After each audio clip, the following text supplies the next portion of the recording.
Hi again, welcome to another edition of Pinoyathletics Track Talk Tuesday. I just had an issue with the broadcast live streaming before.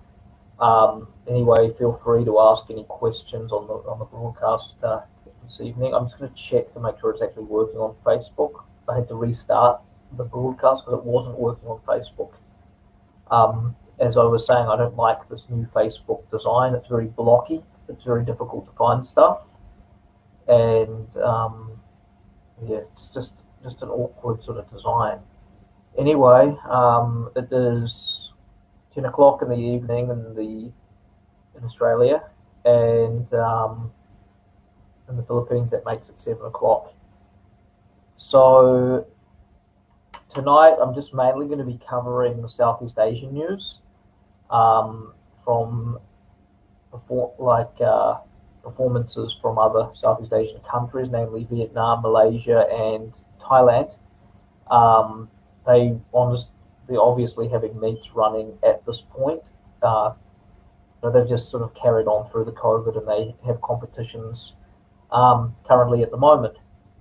And that's basically what the next half hour will mainly discuss. I mean, there is other stuff I would love to discuss in regards to training, stuff I learned in level 3 Athletics Australia course, which I have lots of notes on that I will have to transcribe and present, maybe in smaller doses at some point. Um, just stuff to basically transcribe, and then a lot of evaluation type stuff, which will, be presented like later on the website, as I'm probably going to run out of time, or I'm moving some of this to actually Thursday. But tonight it will mainly deal with the Southeast Asian athletics side of things. So I'm just quickly going to check, and then I'll run my slides once I've.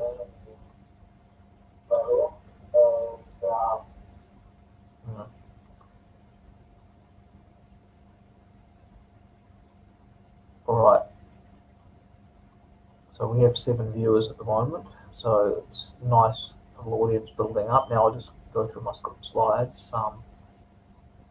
Just bear with me. I'll just quickly, as I usually do, prepare a set of slides to start off.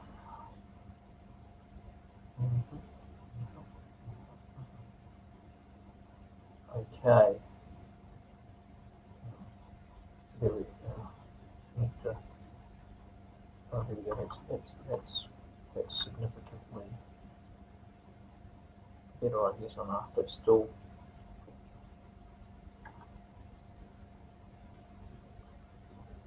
Yeah, share the screen. No, still crap. I've got to shoot the smaller screen. Marianne, shout out to Marianne Columba for liking this video.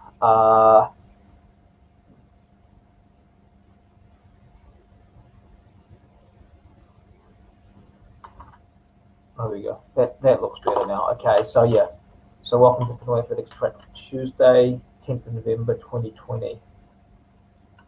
Okay, so I'm starting off relieved that I've finished level 3 performance sprints and hurdles with Athletics Australia, who've been very supportive, my coaching development. So I'm very appreciative to them, and in particular one Australian coach who has been really helpful in mentoring me in regards to my coaching development. Yep. So just wanted to get. It's good to have this done and out of the way now. So now I can go back to focusing on actually coaching. Okay. Now we have the Southeast Asian Roundup. It's by this is by me, with obviously some very helpful contributions from other people in the network, such as Jad Adrian of Adrian Sprints, who has a brilliant Malaysian Southeast Asian statistics news website, adriansprints.com, which is 100% worth checking out. Mr. Vin from Vietnam, also this recently from Thailand, Mr. Aswan, provided me with some good information, which was just updated just as I was doing these slides, and now that's been thrown into the presentation of tonight as well. So yeah, so basically my credentials here: co-founder of Pinoyathletics, the vice president of the Association of Track and Field Statisticians, recently voted in. Previous slide, level 3 performance coach, sprints and hurdles. Former Philippine Sports Commission research assistant and consultant, and then the former head coach at the Zamboanga Middle Sports Academy. Just next slide. Okay, so yeah, the big news recently with Southeast Asian athletics is the Vietnamese are having their Southeast Asian Games trials, which started today. It kicked off today, and it will be held until November the 14th in Hanoi. This is their first primary selection for their team when they will host the Southeast Asian Games in Hanoi next year, in 2021. So they've got they're getting all their athletes ready for this competition, and the Vietnamese have just plowed through COVID. Their athletes have continued to train. Their athletes they've had 1, 2, 3. They've had a couple of marathon competitions, and this is their 4th track competition for this half of the year. They've been just competing since June, July. As a result of this, there were some interesting developments today at their national trials. So one sprinter who's been on the brink in the men, like Southeast Asian men have not really featured recently in the short sprints. The emphasis has been more on their top female sprinter, but at the national trials today, it was definitely their male sprinter who had the most outstanding performance on day one. His name is Ngoc Nia. He holds the Vietnamese record at 10:47. Unofficially, he broke that with a 10:40 run. This is a new record, but it depends what the wind gauge reading is, because we're still awaiting that. We have a video of this run, which we'll be presenting in a minute. So the typo there has been a bit of a hurry. So 11 men ran under 11 seconds at the Vietnamese trials. There was, I think, 3.5 heats, and 11 men ran under 11, and 3 guys ran 10:9, didn't make the final. So the depth of Vietnamese sprinting seems to have been increasing, as well as Ngoc Nia's outstanding 10:40 win, clear win in the men's 100 meters. Also to note is the return of the SEA Games 200 meter champion Trinh, who in 2015 was the surprise winner at the Singapore SEA Games in 2015 with a time of 20.89. Trinh was in a motorcycle accident, and he wasn't able to really get his career back and get back running. And now at the age of 24, like Trinh, 5 years ago as a 19-year-old, he won the 200 meters at the Singapore SEA Games of 20.89. This is before the likes of Trenton Ferrum and the others came on the scene.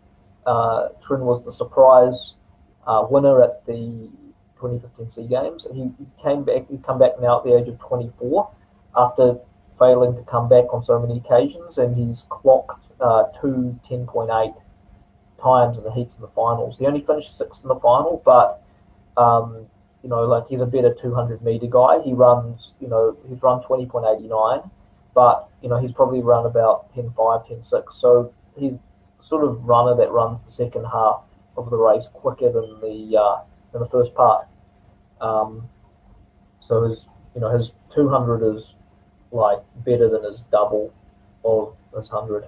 In other words, all right. So I've got a video here. Hopefully it plays. If not, I'll just okay. These videos always seem not so good, but I'll just, that's no problem at all. I'll just load, instead of running the video off the slide, I'll just load the video straight up.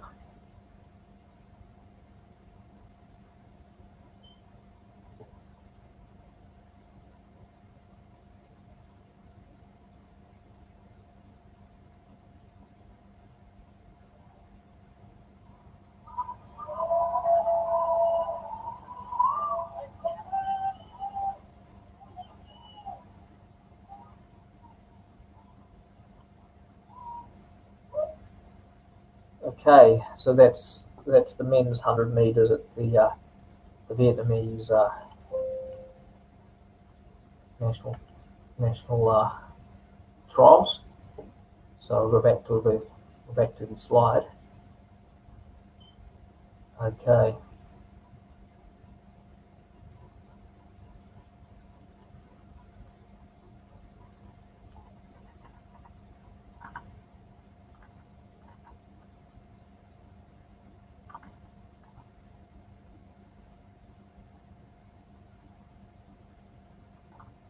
So in the women's 100 meters, the SEA Games champion Letu Chin ran 11:43 in the finals. So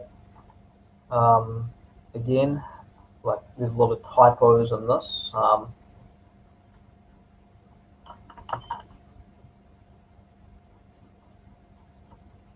There we go, fixed them up now. Okay.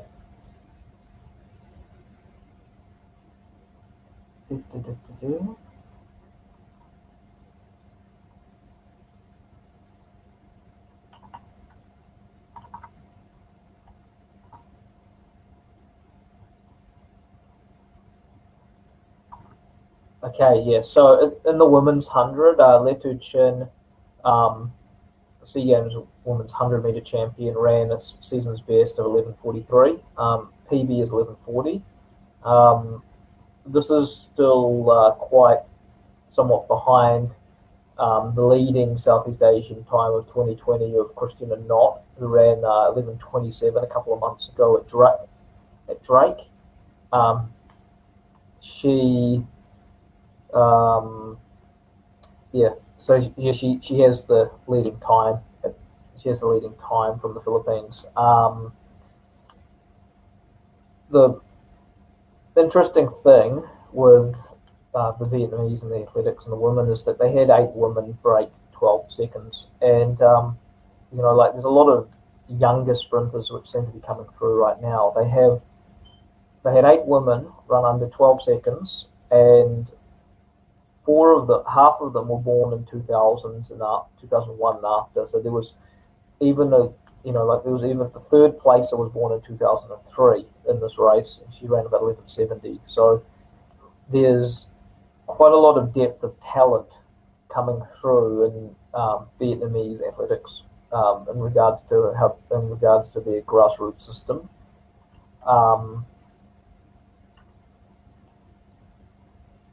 Move on to the next one. Okay.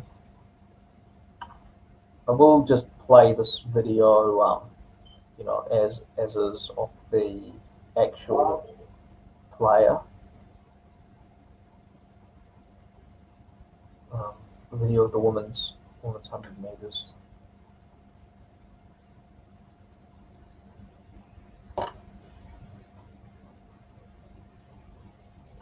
Xin được tranh thủ với các bạn các vận động viên từ thành nội dung chung kết 100m nữ gồm có vận động viên Trần Duy Lê, vận động viên Lê Thị Hồng Tường, vận động viên Lê Tuấn Trinh, vận động viên Nguyễn Thị Oanh, vận động viên Hà Thị Thu, vận động viên Thị Hoa, vận động viên Tô Thị Nga và vận động viên Hoàng Vũ Ý. chúng ta thấy là ngoài lên cái ra còn có một điều mà chúng ta vẫn hay gọi là Oscar nước Anh. Cô gái từng giành những kim vàng nội dung tiếp sức 400 m, nữ lần này đã đi giành cùng 100 m. Và chị đã lọt vào chung kết. Xin được lưu ý các bạn là ở vòng loại thì Lê Tú Trinh đã rút kịp 100 m nữ với ứng cử viên chốt.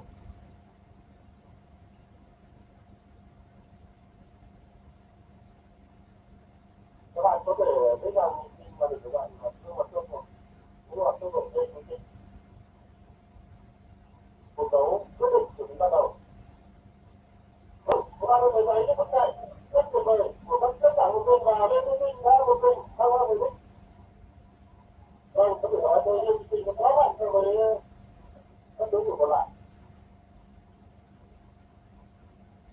Chúng ta có thể đoán được là Lê Tú Trinh chúng ta sẽ quyết định với thành tích bao nhiêu đây. Okay.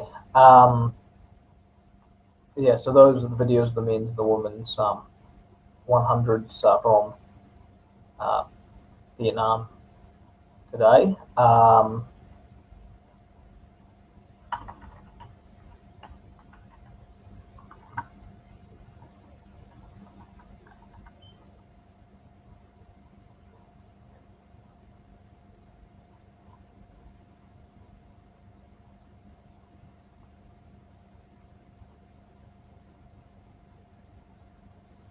So yeah, the things to note about day one of 4 of the Vietnam SEA Games trials is there's lots of new athletes from 2000 to 2000, born in 2000 to 2000 to 2004. They're planning to have another tune-up meet for the SEA Games in March. The full report for Vietnam athletics will be posted on pinoyathletics.info. They're aiming for 20 golds plus at the SEA Games, having won 15, 17 and 16 golds for the last 3 SEA Games. Now it's their turn to host in 2021.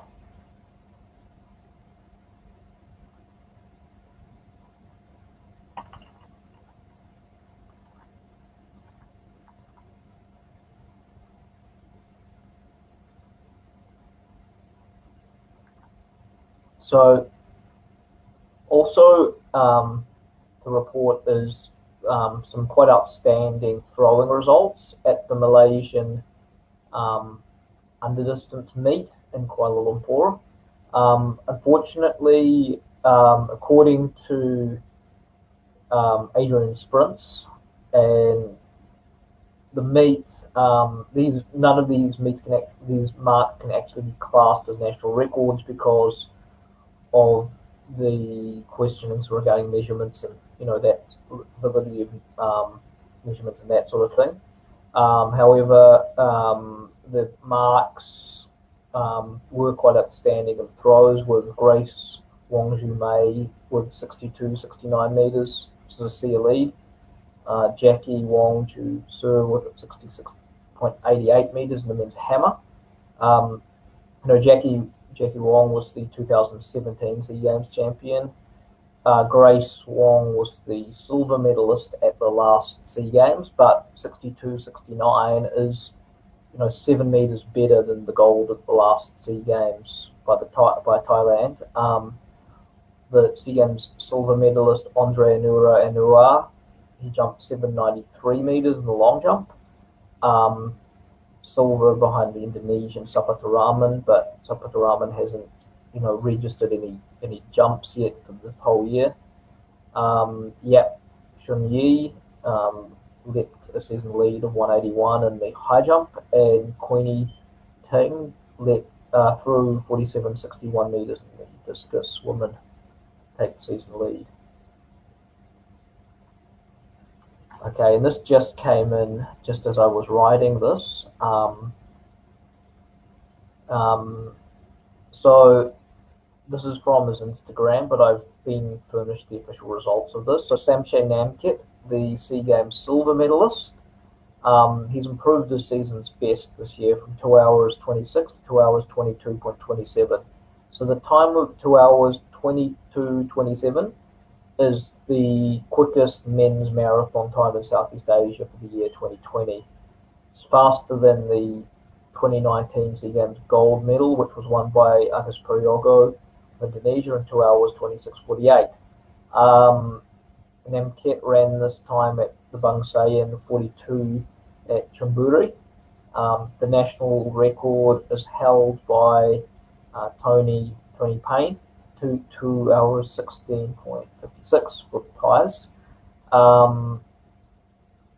And the next major comp for the tyres will be they're having their national championships in the second week of December, which will be like same as the case of Vietnam, a closed national championships, which is not open to other countries due to COVID.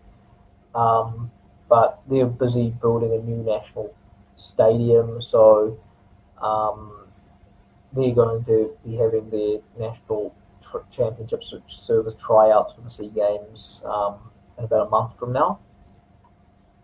Tyres have really just had small, mini meets and like a lot of marathon type stuff at this point. So this will be their first, major track and field champs. Unlike the Vietnamese, who've already had about 4 so far.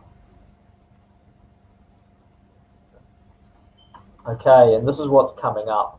So we're going to do a comparison, either in an article or through presentation on the quality of men's 100-meter sprinters in the Philippines now compared to when they were in the 1960s, and some findings. And we're also going to rank the top 10 Filipino men sprinters of all time in the 100.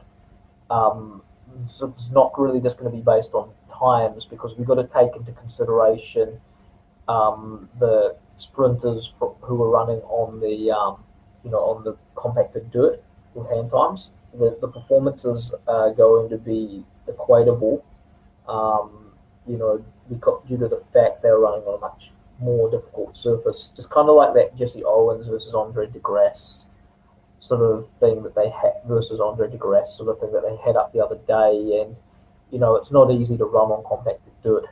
It's a pretty slow surface, but if they're training on it, they're probably used to it. But it's not a surface that modern sprinters can easily run equitably on.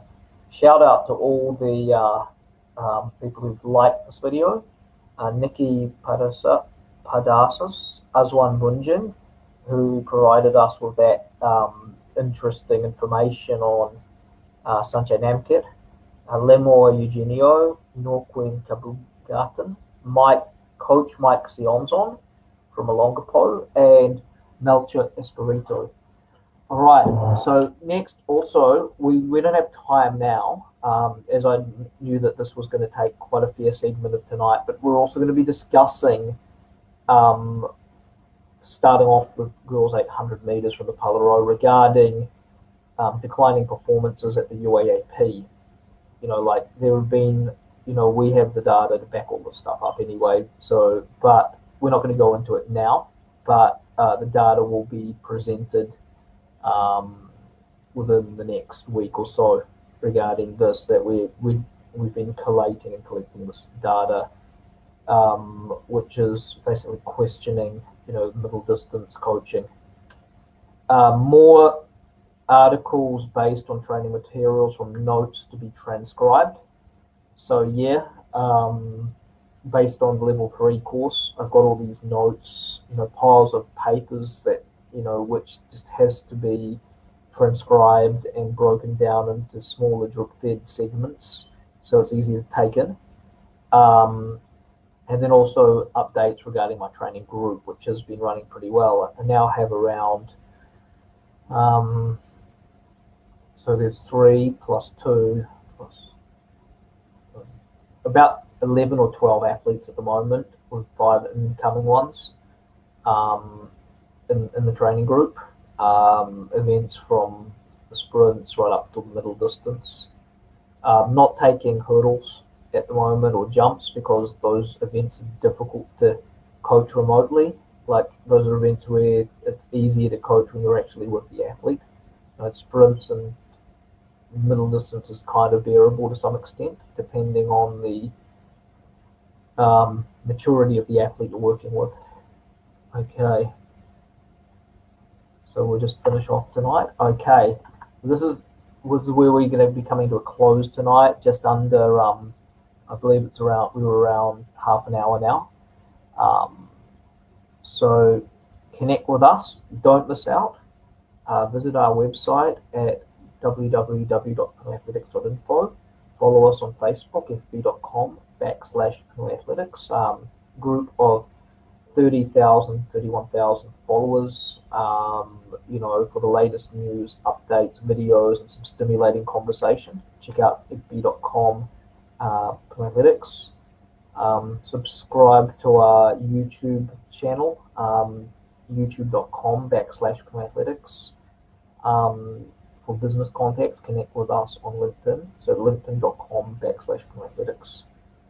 All right, so I'm just going to check to see if there's any comments or questions on tonight's presentation, and then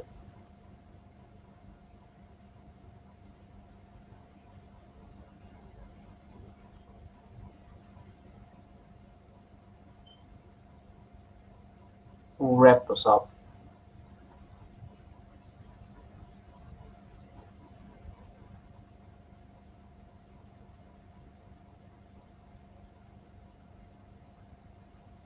Okay. All right, so, and also shout out to Anava Khan, who's just joined us just then. All right, let's close this up. Okay, so yeah, so just check out pinoyathletics.info. We're going to be posting up quite a lot of information in the upcoming few days. Stuff to do with coaching training, stuff to do with Southeast Asian Athletic News, and some analytic type stuff. So that's all. We don't have any questions for tonight. Feel free to, after this video, to comment and ask away on the Facebook page. And that's all. Just under half an hour. Okay, bye for now.